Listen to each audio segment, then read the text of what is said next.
Beethoven wrote music of ethereal beauty and passionate intensity. By the end of his life, he heard none of it.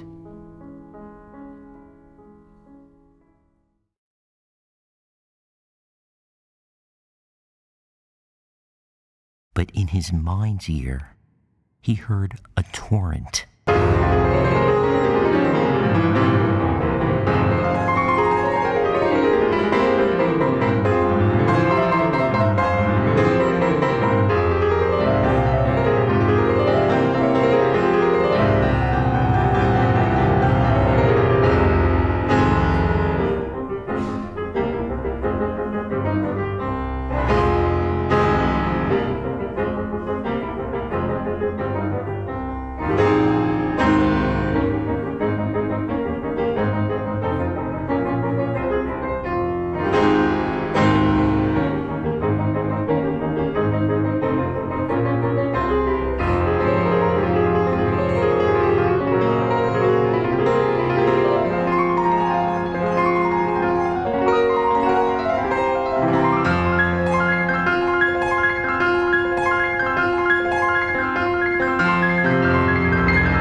Beethoven is unquestionably one of the great creative forces in the history of Western civilization. And Beethoven's mother, Maria, an unhappily married woman, openly contemptuous of her husband, but she never protected her boys from their father's cruelty. All the available evidence suggests that Beethoven was a socially withdrawn, desperately unhappy youngster. And he dealt with his unhappiness by retreating into a world of music and fantasy. He practiced prodigiously, particularly when his father wasn't around, and he daydreamed constantly. Now, a central feature of his fantasy life was his conviction that he was the child of royalty, that the man who claimed to be his father was not his actual father.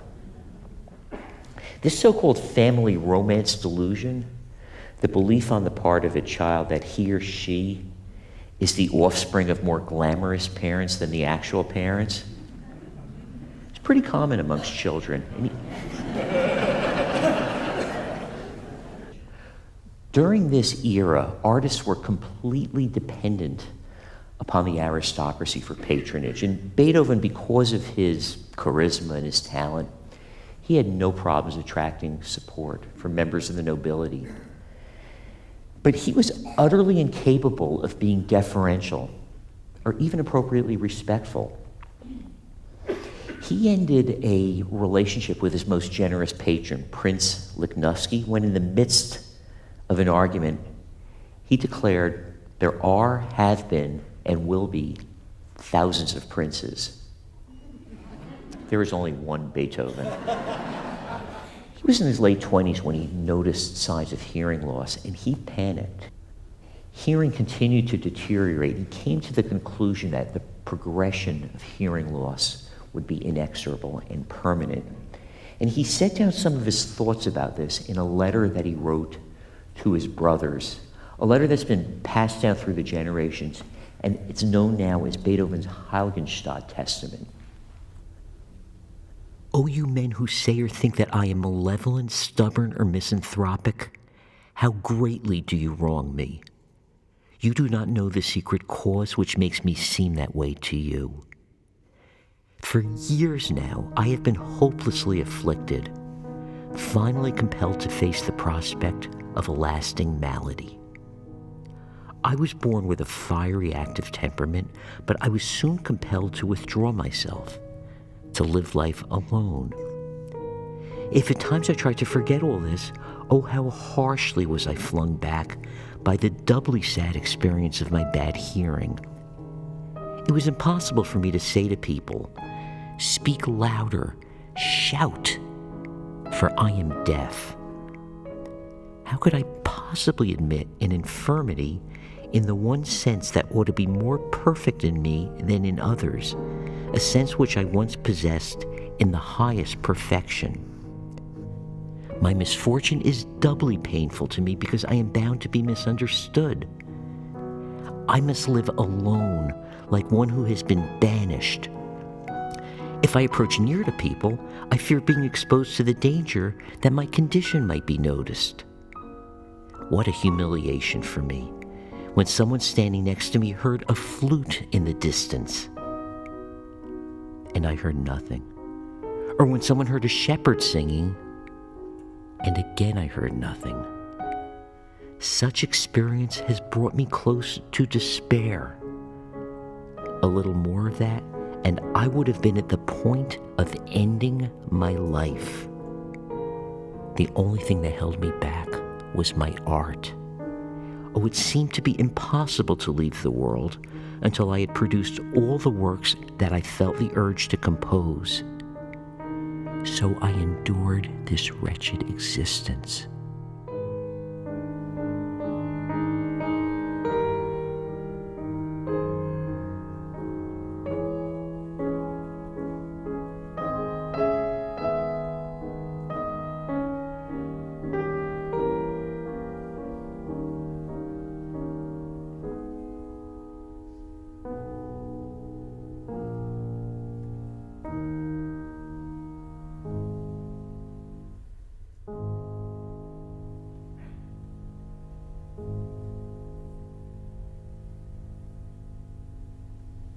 Becoming deaf is a hardship for anybody.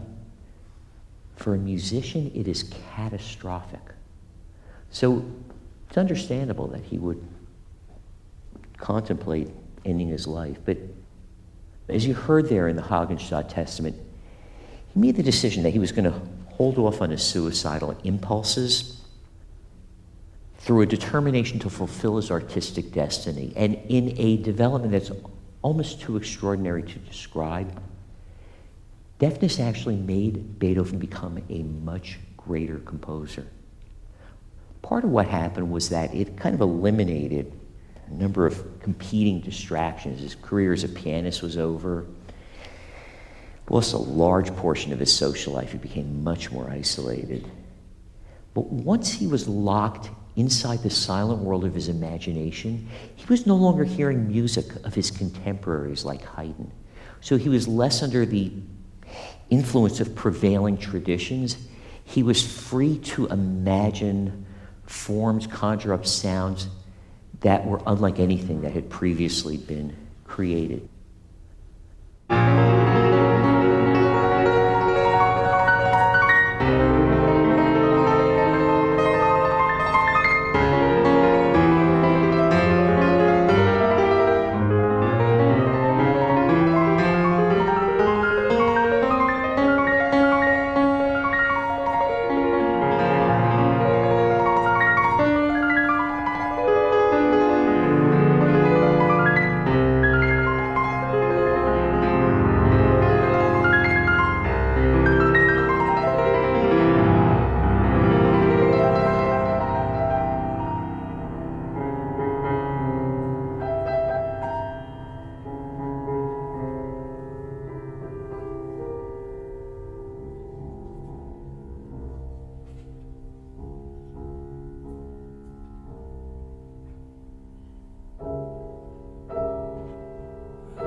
When his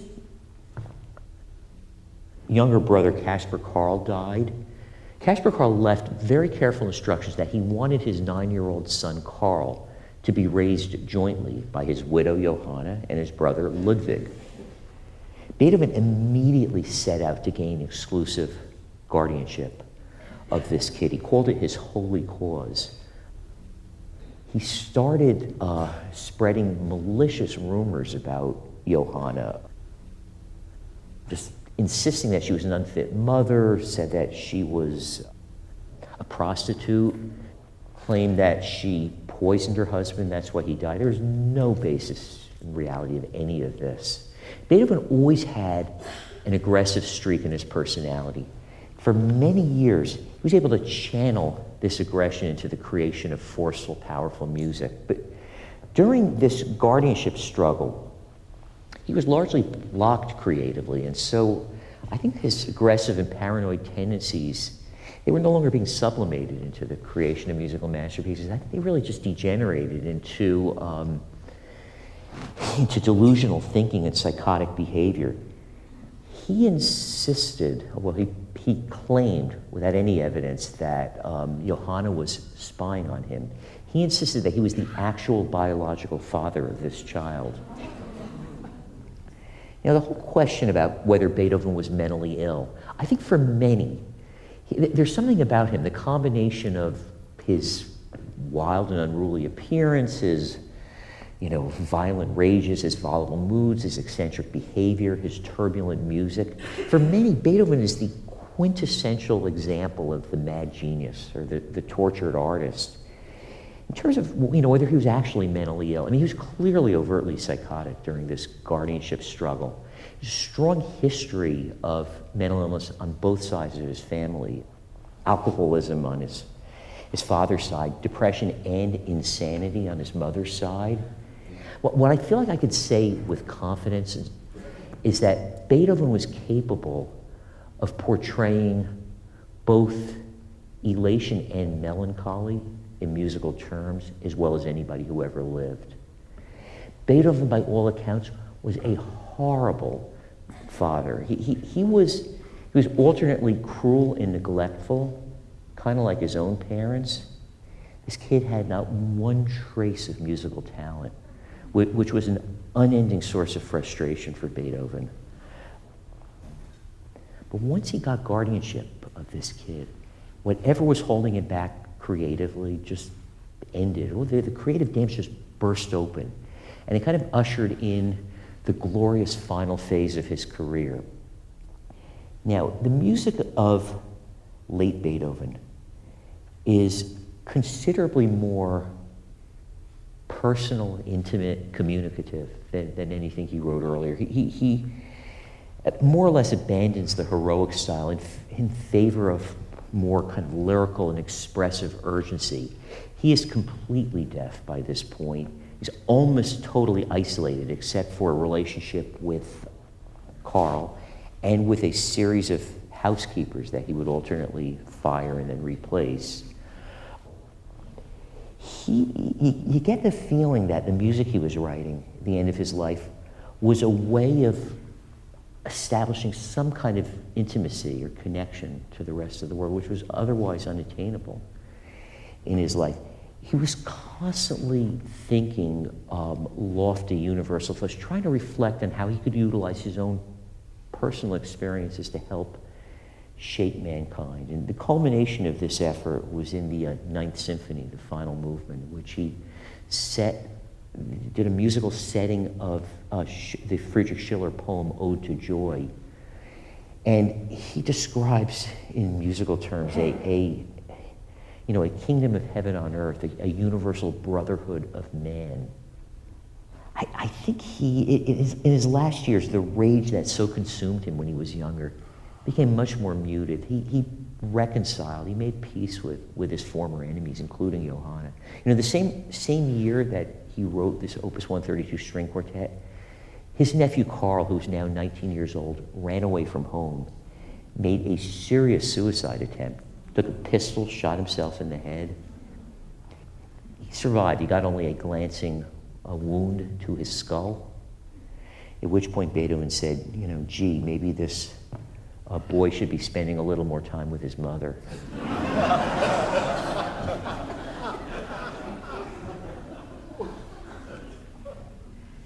Signs over full custody to Johanna. He leaves his entire estate. He divides it equally between Karl and Johanna. Totally reconciled with Johanna. She was one of the few people there by his bedside while he was dying. And speaking of reconciliation, he had 2 large portraits hung up by his bedside there while he was dying. One was a portrait of his grandfather, whom he always revered. And the other was of the estate of Franz Joseph Haydn, the formerly despised teacher, whom he now refers to as the master.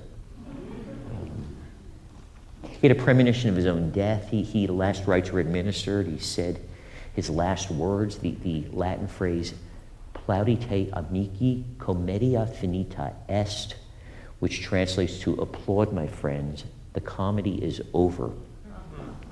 Lapsed into a coma soon thereafter, but according to the eyewitnesses, he opened an eye when he heard the sound of a thunderstorm.